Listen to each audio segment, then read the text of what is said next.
Muy buenos días, muy buenas tardes, muy buenas noches a quien nos está viendo a la hora que sea en este programa de Monter Presenta en nuestro portal Arge Noticias México. El día de hoy volvemos a recibir con mucho gusto, con mucho agrado a una persona que la verdad ha sido una colaboradora muy importante porque desde hace ya, híjole, pues no recuerdo cuánto tiempo, pero creo que ya llevamos un buen tiempo que estás aquí con nosotros colaborando. Y me refiero a Angélica Canyura. Bienvenida, Angélica. Hola, buen día a ti y a tu auditorio. Bueno, pues creo que ya mucho se ha hablado de que, en primer lugar, se capturó, después que lo hirieron y después de que, ¡pum!, se murió. Me refiero yo al Mencho Oseguera. Eh, es evidente que la historia nos ha demostrado, no solamente en el caso del crimen organizado, sino también en otras actividades, inclusive empresariales también. Cuando se muere la cabeza, pues empieza a ver ahí los empujones, las presiones, para que cada quien aspira a ocupar ese puesto de poder tan importante. Debo de recordar, y lo hago como una explicación breve para que la audiencia se ubique, que el cartel Jalisco Nueva Generación es una de las organizaciones más importantes en en el mundo, no solamente en México, ni tampoco en Norteamérica, en el mundo. La muerte del Mencho evidentemente trae como consecuencias pues que haya esa lucha interna y ayer pues quedó demostrado que una vez que se da a conocer que el Mencho murió o que se comprueba o que se oficializa, la reacción de los grupos de los carteles, de los grupos del cartel Jalisco Nueva Generación, empezaron a actuar en donde tienen influencias. Hay gente, perdón, hay gente que habla de 14 estados, otros que 17, otros que 18. Te preguntaría de entrada, ¿realmente en cuántos estados tiene presencia el cartel? Pues es en gran parte del territorio del país. Realmente el cártel de Jalisco no solamente ha tenido ese boom, ese crecimiento muy importante, sino que también ha sabido aprovechar la debilidad de otros cárteles. Por ejemplo, ya desde que venía debilitándose el cártel de Sinaloa, después de la captura del Chapo, el cártel de Jalisco fue el que empezó a disputarse en los territorios en donde tenía presencia no solamente Sinaloa, sino otros carteles. Eh, en general, podemos decir que es en gran parte del territorio nacional, pero básicamente sí, me parece que son 17 los estados en donde tiene presencia. En 17. algunas fuentes incluso se señala que son 27. Híjole. Bueno, para no extralimitar ni ser exageradamente optimistas, podríamos quedarnos con 17, pero 17 estamos hablando, ahora sí que tienen mayoría constitucional, Sí, y además de eso realmente tienen hablando. presencia en 36 países en el mundo, ¿no? Entonces es, como bien lo mencionabas, el cártel más poderoso del 26 países, 36. 36 países. Así es, Caray. entonces no hay que perder de vista esta parte de que al final de cuentas, todos los cárteles, de hecho, pues adquirieron ese nombre porque tienen comportamiento un poco bajo términos económicos, ¿no? Incluso por mucho tiempo se debatía, por ejemplo, cuando se hablaba de los actos violentos que cometen los grupos delictivos relacionados con posible terrorismo. Uno de los argumentos para decir que no era así es que los intereses de estos grupos son meramente económicos y por lo tanto no tenían una reivindicación política o social que los pudiera catalogar realmente como terroristas. Hoy en día, pues bueno, esa definición puede ser muy debatida, pero lo que sí es cierto es el aspecto económico. Entonces, estos se han manejado como empresas en donde lo que se busca es, en primera instancia, realmente el poder económico, el poder tener la mayor cantidad de control sobre actividades ilícitas, pero también las lícitas que les sea posible para acrecentar su poder económico, pero también que tiene que ver con un mercado muy específico, que es el mercado de las drogas, ¿no? Entonces, no hay que perder de vista también esa parte de lo económico, porque justamente es también lo que va a llevar a que haya un quien ocupe o haya ya sea un liderazgo o una fragmentación de los cárteles que lleve a tomar el liderazgo sobre ese mercado. Eh, es evidente que el tamaño de una organización de esta naturaleza pues está ligada al ámbito empresarial, pero digo de negocios, de negocios de diversas características, ¿verdad? Hablan del inmobiliario, ¿verdad? Pero no dudo que también estén involucrados en otro tipo de actividades, como es el caso de la influencia que tienen en el cobro de derecho de piso a los aguacateros, a los limoneros y quién sabe a cuánta gente más. Pero nos vamos al lado financiero y es evidente que el flujo de dinero de esta organización, pues tiene que pasar por instituciones bancarias y financieras, casas de bolsa, casas de cambio, y ello pues implica un compromiso y una cercanía que en muchos casos puede ser ignorada, pero en otros no. Entonces, sus tentáculos son enormes, enormes, Así Angélica. es. Sí, hay que tener en consideración justamente eso, ¿no? A veces vemos a estos líderes de los grupos delictivos como estos seres irracionales y violentos y que prácticamente son unos monstruos que pues de alguna manera sí lo son, pero que al mismo tiempo no pueden, no hay manera de que operen solos. Tienen estructuras completas y muy complejas que incluyen a funcionarios de gobierno, a empresarios, a la misma sociedad, generan lo que muchas veces se denomina una gobernanza criminal, en donde, que justamente lo podemos ver en el cártel de Jalisco, ¿no? El cártel de Jalisco surge a partir de lo que fue la escisión del cártel del Milenio, derivado de la muerte de, se me está olvidando el nombre de esta persona. Valencia. Sí, entonces lo que tenemos aquí es también una respuesta a una dinámica que no se detiene.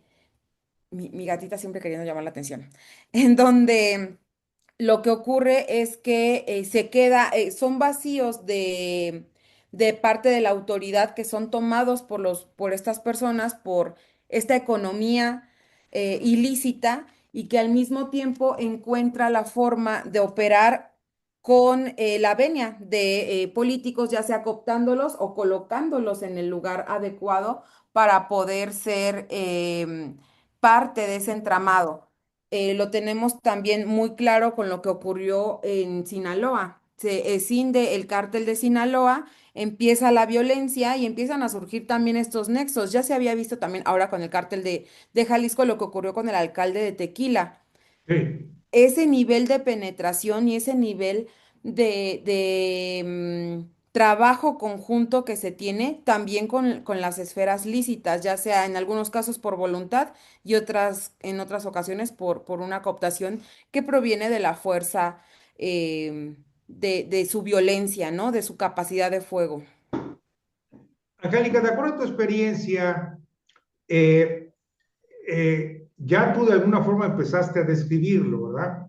que va a haber una lucha interna con el objeto de que alguien o a alguienes tomen el poder si es que se mantiene la unidad o se fragmenta, ¿verdad? Eh, eh, de acuerdo a tu información y a tu experiencia, ¿qué crees tú? ¿Que se vaya a mantener una sola organización o se vaya a fragmentar? A mí me parece que lo que nos dice la experiencia y sobre todo lo que hemos estado viendo también de lo que ha pasado en Sinaloa es que lo más factible es la fragmentación. Me parece que el escenario que se ve más posible es que exista una fragmentación de este cártel de Jalisco, sobre todo porque también el brazo derecho del Mencho, que era como el operador financiero, el Tuli también fue abatido. Él fue abatido también en Jalisco, en el Grullo, en donde no, digamos que no existe una línea de sucesión natural que permita que se mantenga la hegemonía del cártel. Entonces, eso lo más probable, y un poco también lo hemos estado viendo con estas expresiones de violencia, ¿no? En donde existe el peligro de que haya grupos locales que intenten aprovechar la debilidad de que ahora está viviendo el cártel de Jalisco para poder levantarse, digamos, como los hegemónicos en sus comunidades y que también lleva un poco a esta exhibición de violencia, ¿no? No necesariamente tiene que ver con una especie de venganza por el abatimiento del mencho, sino más bien como de una expresión de músculo. De aquí hay una célula y no nos vamos a dejar, ¿no? Como levantar la mano, decir, aquí hay control territorial y lo vamos a mantener, pero al mismo tiempo no con la suficiente fuerza para dominar grandes territorios o un territorio más amplio. Lo vemos en zonas específicas, quizás digamos que la célula con mayor poder en este momento que se pudo ver desplegado fue el caso de Puerto Vallarta. Sin embargo, así como se ven las circunstancias actuales, mi apuesta sería que se va a fragmentar en nuevas células pequeñas, como en su momento lo mencionaba, ¿no? Como ocurrió con el cártel del Milenio, que se separó de allí los Matacetas y lo que ahora es el cártel de Jalisco Nueva Generación. Es algo, pensaría que va a mantenerse una historia similar. ¿Tienes alguna idea de que esta fragmentación caería en manos de cuántos grupos y quiénes? No con precisión, pero lo que sí podemos ver es que sobre todo el cártel de Jalisco lo que tenía sobre todo con eh, es un poco arcaico mencionarlo, esta idea de los códigos, de la lealtad.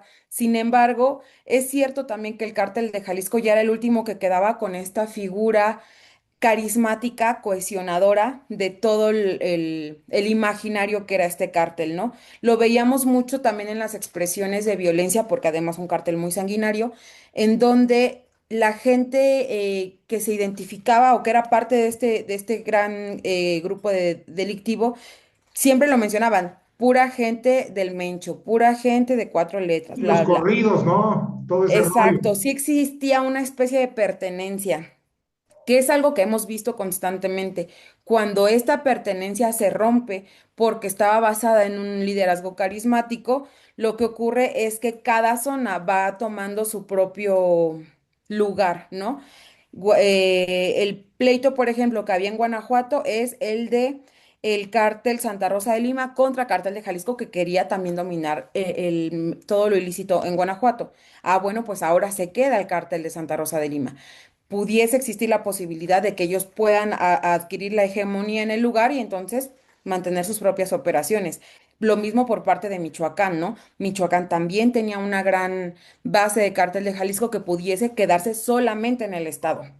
Guerrero también por su parte, y también el caso de otros estados del centro, ¿no? Las pequeñas células que hay en Aguascalientes, pero también el control que se tenía sobre Zacatecas. Entonces, a mí me parece factible un escenario en el que cada estado de estos que mantienen, que son estratégicos para los negocios que manejaba tanto de la droga como de la extorsión, en el caso de Cártel de Jalisco, cada uno de los estados en los que se tiene presencia. Por su parte, la célula de Zacatecas se va a quedar en Zacatecas, la que está en Guanajuato, la de Michoacán, y bueno, también puede haber allí, al contrario, ¿no? Que en los lugares donde tiene una presencia un poco más limitada, tengan oportunidad los grupos locales de mantener el control, como es el caso de algunas zonas de Guerrero, algunas zonas del Estado de México, de Puebla, por ejemplo. Tamaulipas,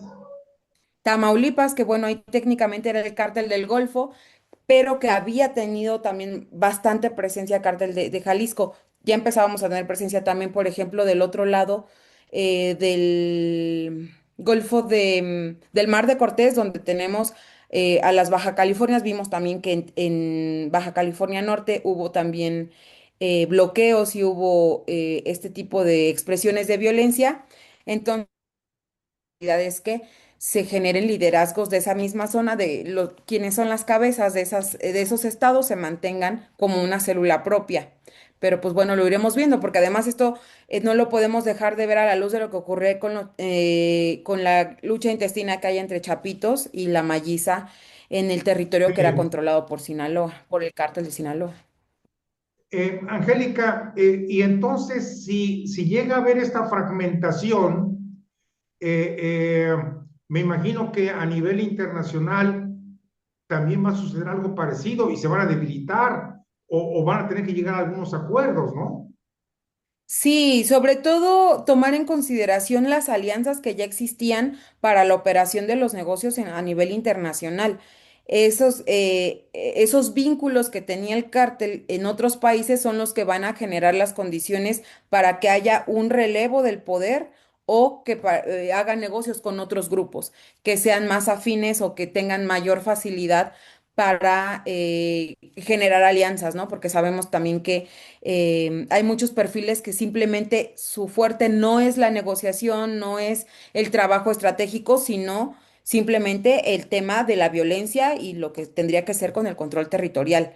Entonces también a veces por eso es que tenemos este tipo de líderes como tan absolutos, porque son figuras que no solamente tienen el peso de la violencia, de poder hacer su voluntad, ¿no? A través de la fuerza, sino que también tienen una visión estratégica y una visión de colaboración y como tal de negocio, ¿no? Para lo ilícito, claro. Este grupo, cártel, no era familiar, como es el caso de los Chapos, de los Mayos o de otros más, sino que prácticamente Nemesio era el único, y creo que su hijastro, ¿no? Creo que su hijastro. No sé si Sí, él siga vivo o qué información tienes. sobre su hijo que ya fue detenido en Estados Unidos y que ahorita está purgando una cadena perpetua, entonces pues allí se rompe, digamos, esa posibilidad. Y sobre su hijastro, no tengo la confirmación porque hubo rumores de que también había sido detenido. Sin embargo, hasta donde tengo confirmación, él sigue libre. Sin embargo, se considera que no es una persona que tenga suficiente, digamos, legitimidad dentro del grupo como para ser el sucesor indiscutible, ¿no? Puede generar, no tiene la fuerza, digamos, para poder cohesionar nuevamente al grupo, entonces no pareciera que tiene realmente opción de ser el sucesor. Eh, esta fragmentación, ¿qué tanto puede dañar la Copa Mundial FIFA en Guadalajara? Si hablamos de el tipo de fragmentación, por ejemplo, como la que se dio en su momento en el cártel del Milenio, puede que no haya todavía una repercusión o en el corto plazo una repercusión directa. Yo considero que si esto se da, la evolución en la que se empieza a generar esta fragmentación ya a nivel de liderazgos ya más fuerte pudiese ser un poco después, ya que haya ocurrido el mundial, pero también, bueno, sí existe la posibilidad de que haya enfrentamientos en estados, sobre todo, donde hay varios grupos fuertes. y que, bueno, buscarían el tener como la hegemonía en el territorio. Esto se puede dar tal vez, mantenemos la violencia en Sinaloa, no hay que perder también de vista eso, ¿no? A pesar de que hay bastantes operativos, de que el Estado se supone que mantiene una presencia completa en el territorio sinaloense y sobre todo lo que es Culiacán, la violencia no ha parado. Entonces, ese es el tipo de expresiones de violencia que podemos ver en otras entidades. Sin embargo, considero que va a haber un especial marcaje para evitar que esto ocurra en Jalisco, Nuevo León y justamente, bueno, Ciudad de México, que en general se considera un poco más blindada, para proteger justamente lo relacionado con este evento deportivo. Este, eh, pensando malévolamente, yo creo que la fragmentación se va a presentar con liderazgos que quieren el poder violento. Otros, me imagino, que querrán el poder de negociación y de hacer dinero.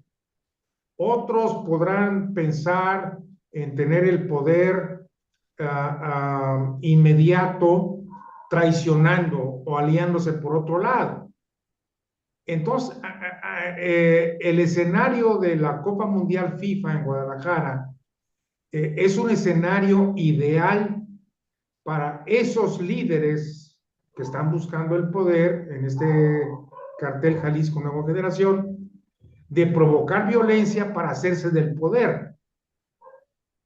Sí, desafortunadamente ahorita está un caldo de cultivo para cualquier cosa, sobre todo porque también pues el Estado no es una fuerza inerte. También el Estado tendrá que o se va a develar en pronto, en estos días, cuál es la postura del gobierno federal, si es el de la eliminación total o el de la posibilidad para negociar. Qué interesante, ¿eh? Qué interesante ese punto. A ver, vamos a empezar porque ese es el tema que traía yo, pero tú lo sacaste muy oportunamente.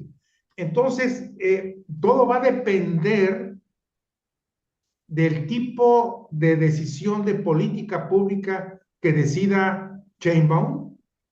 Sí, porque al final de cuentas, si se abre un poco la puerta a la negociación, el líder o el liderazgo que va a poder tomar el control sobre el territorio va a ser aquel que tenga la mayor capacidad de cohesión para negociar un cese al fuego o una Pax Narca, por lo menos en lo que pasa al Mundial. Pero para eso el gobierno federal tiene que estar abierto a eso. Si no, lo que va a ocurrir es justamente el intento de la toma del poder a través de la violencia y con ello los operativos de erradicación o de neutralización de las amenazas de cara al mundial. Entonces, es como justamente por eso es que también es tan impresionante lo que ocurrió el día de ayer, porque fue justamente lo que ocurrió cuando inició la guerra contra el narco que empezó Calderón. Fue prenderle fuego al avispero. Entonces, en este caso, era una situación necesaria porque al final de cuentas el Mencho era la expresión máxima de impunidad de lo que veíamos los mexicanos y en el mundo también, de cómo operaba el narco en México. Entonces, sí era un trofeo que necesitaba el gobierno federal, pero al mismo tiempo, en este punto de nuestro calendario de actividades de 2026, pues sí estamos así como que estamos a 4 meses del mundial, no sabemos si les va a dar tiempo de esa neutralización o van a tener que recurrir a la negociación o qué va a pasar, ¿no? Eh, a ver, no me gusta jugar al pitonizo ni al adivino. Es muy complicado, ¿verdad? Pero viendo la personalidad de la presidenta Claudia Sheinbaum, eh, me da la impresión que se van a ir por el camino de la negociación, no de la confrontación. Yo creo que hay ahí también una situación con el secretario García Harfuch, que él también puede ser allí un factor que lleve a así intentar la neutralización. Sobre todo pensando en el futuro político. A García Harfuch le conviene ser este Batman, ¿no? que él es el que va a pesar de todo pronóstico y a pesar de toda consecuencia, a hacer cumplir la ley, que es un personaje que él ha estado construyendo a lo largo de todos estos años. Y la verdad es que también es algo necesario, porque si no lo pasa así, vamos a caer en la misma dinámica de la que ya veníamos, en donde solamente se descabeza algunos grupos delictivos, mientras que los otros empiezan a crecer. Y bueno, pues digamos que ese va a ser un problema para el próximo presidente, o tal vez no tanto, ¿no? En un año máximo vamos a ver las consecuencias de la negociación. Si se queda todo esto en la negociación, es muy probable que después tengamos otro cártel de Jalisco Nueva Generación, otro cártel de Sinaloa, esperemos no otros Zetas, otra familia michoacana, porque la fragmentación ha llevado a eso, a generar nuevos cárteles, porque además el Estado sigue sin tomar el control del territorio, por lo tanto, se les está dando como todo el tiempo suficiente para que maduren y para que crezcan sus organizaciones y después sean un nuevo problema para el gobierno. Entonces, también hay que tomar en consideración la presión constante que está haciendo el gobierno de Estados Unidos, porque también ha sido lo que ha impulsado o que le ha dado el último empujón, Claro. si es que García Harfuch ya traía esta idea. El último empujón lo ha dado el gobierno de Estados Unidos porque es el que ha obligado también a que se tomen este tipo de medidas. Entonces, también no me parecería tan descabellado que en este momento se considere que hay una debilidad generalizada de los cárteles más fuertes y que sí pudiese ser el momento también de acabar con las posibles facciones que se puedan derivar de la caída de estos dos grandes cárteles. A ver, para precisarlo y que para la audiencia le quede claro y para un servidor también, estás hablando de que en un año aproximadamente, puede ser más, puede ser menos, vamos a ver si hubo negociación, que me atrevo a llamar la complacencia, o hubo la determinación de una política pública para ocupar el control de esos lugares donde estos carteles tenían influencia importante. ¿Esa es la gran diferencia? ¿O esa es la disyuntiva?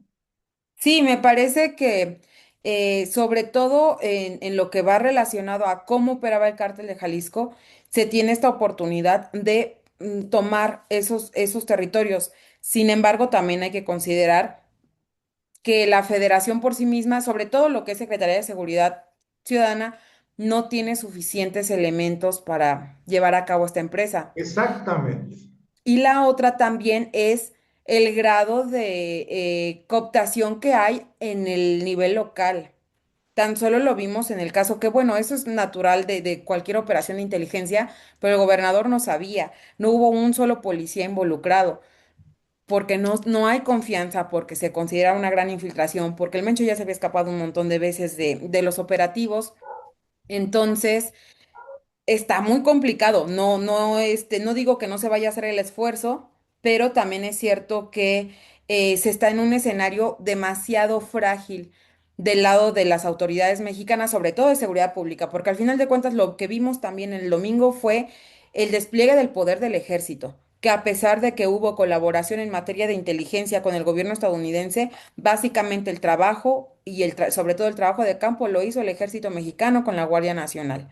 Entonces, eh, digamos que la capacidad existe. Lo que nos ha fallado también mucho todo este tiempo ha sido la voluntad. Muchas veces nos preguntábamos eso, ¿no? ¿Qué se necesita para eliminar la violencia ya en el país o para generar condiciones para que los cárteles dejen de tener tanto poder? Pues para empezar, la pregunta es, ¿y si quieren hacer eso? ¿Y el gobierno de veras quiere que ya no exista este gobierno de dos cárteles, más o menos que era lo que teníamos en este país? Y pues bueno, ahora se está viendo que no, pero no vayamos a caer ahora en lo que pasó también cuando se inició la guerra con Calderón, como lo mencioné, ¿no? Ya no va a ser la guerra de dos cárteles, el país de dos cárteles, sino el país de 10, donde uno es más sanguinario que el otro. En el caso del gobierno del López Obrador queda muy claro que él tenía el poder, pero no quería ejercerlo, Sí. Sí, pues ¿verdad? estaba completamente comprometido con la idea de que si no se les molestaba no iba a pasar nada o que tal vez ya no iban que no se iba a hacer necesaria la violencia para que operaran en su parte, en lo ilícito, ¿no? Pues sin embargo perdió de vista, o bueno, seguramente sí lo tenía presente, pero no quería actuar en consecuencia, en donde eso solamente iba a fortalecer a los grupos delictivos y estos que tanto se habló de que lo único que les importaba era lo económico y que no les importaba ni el poder político ni las reivindicaciones sociales, pues ya vimos que sí, porque al final de cuentas se requiere también de una base social y se requiere del poder político para poder amasar cada vez más dinero y en donde ya no nada más era el dinero de las drogas, sino incluso era el dinero de obra pública, el dinero de las extorsiones, el dinero El de manejar huachicol, todo, exactamente, el huachicol, que también se vio que es otro gran negocio. Entonces, eso fue lo que se perdió de vista. Es como si se hubiese o se esperado que alimentó tuvieran a esa. propósito. También puede existir esa hipótesis, es perfectamente entendible de que haya sido algo plenamente consciente y que así se tomó la decisión de que eso era lo que iba a ocurrir. A ver, Angélica, ya para cerrar toda esta importantísima plática que hemos tenido contigo, eh, entonces, ¿tú estimas que podremos ver resultados positivos o negativos hasta el año que entra? Me parece que el primer golpe de realidad después de este acierto del gobierno federal va a ser en los próximos 50 días a 2 meses, que es donde se va a desarrollar exactamente o donde va a ser notorio si se va a hacer la neutralización total o la negociación. Si se da la negociación, el efecto lo vamos a ver dentro de un año. ¿Va a ser notoria la negociación o, La neutralización total de las facciones. muy bien, híjole, pues qué interesante reto tiene el gobierno, qué interesante tenemos el reto como país también, porque al final de cuentas todos estamos comprometidos e involucrados. Mi querida Angélica, muchas gracias. No sé si tengas algo que añadir, algo que quieras amarrar. Pues sobre todo me parece que sí es importante señalar eso, cómo todos de alguna manera embonamos o no dentro de este engranaje que es esta narcovida o este narcoestado en el que vivimos, ¿no? Desde si consumimos alguna sustancia ilegal, si compramos combustible que viene del huachicol porque es a menor precio, todos estos tipos de situaciones también nos llevan a colaborar con este mercado. Entonces, no solamente es algo del gobierno, y aunque además el sistema está diseñado para que seamos parte de, y el gobierno, por ejemplo, de Estados Unidos, que busca que nosotros combatamos el tema de las drogas cuando ellos no mueven un solo dedo para el tema del consumo, también hay que ser conscientes, ¿no? De qué es lo que nos puede tocar como sociedad, y la primera de ellas es cuidarnos mucho, no compartir noticias falsas, y después de ello, pues no consumir nada del mercado ilícito, mantenernos en lo más posible dentro del Estado de Derecho, colaborar para que este país vuelva a ser lo que era antes, ¿no? En el sentido de un país más apegado al Estado de Derecho, que nunca lo hemos hecho realmente, porque también traemos esta onda de la corrupción y todo este show, pero estas son las consecuencias, ¿no? Esto que estamos viviendo es lo que estamos pagando por haber dejado que creciera ese monstruo y por haberlo alimentado también. Lo vivió Sinaloa, lo vivió en su momento también Nuevo León, ahora lo estamos viviendo un poquito más hacia el centro, ¿no? Lo vemos más cerca, los que estamos en Ciudad de México, entonces también ser conscientes de esa parte. Muy interesante mensaje final, me gustó, me gustó. Muchas gracias, mi querida Angélica. Como Muchísimas gracias por el siempre, espacio. agradezco y aprecio tu tiempo, tu generosidad para compartir toda esta información tan interesante. Y pues, como de costumbre, no nos despedimos. Nos vamos a seguir viendo. Excelente, yo encantada. Muchas gracias, Angélica. Hasta luego y Lindo día. hasta luego, mi querida audiencia. Seguimos transmitiendo.